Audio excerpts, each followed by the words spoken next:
জয় যিশু।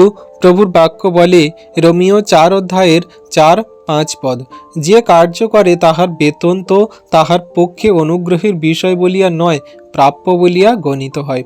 কিন্তু যে ব্যক্তি কার্য করে না তাহারই উপরে বিশ্বাস করে, যিনি ভক্তিহীনকে ধার্মিক গণনা করেন, তাহার বিশ্বাসী ধার্মিকতা বলিয়া গণিত হয়। তাহলে বিশ্বাসী সন্তান, এখানে আমরা দুটো বিষয় দেখছি।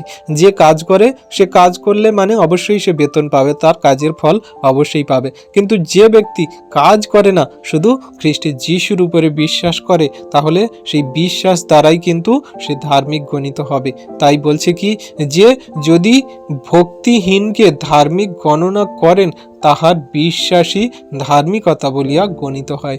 দেখো, আমাদের ভক্তিহীন আর ধার্মিক এই দুটোর মধ্যে পার্থক্য হচ্ছে যে আমি তাকে বিশ্বাস করি না। আর যদি সে বিশ্বাস করে যে হ্যাঁ, প্রভু আমার জন্য সমস্ত কিছু কার্য করতে পারে, যে কিনা সেই আমার পাপকে তিনি ক্ষমা করতে পারে, তাই আমরা যদি তাকে বিশ্বাস করি যে তিনি আমার পাপের ক্ষমা দিতে পারে, তাহলে আমাদের সমস্ত ধার্মিকতা তিনি পূরণ করছেন। কারণ তিনি আমাদের জন্য ক্রুশে প্রাণ দিয়েছেন, আমাদের মধ্যস্থতায় থেকে তিনি আমাদের ধার্মিক গণিত করেছেন।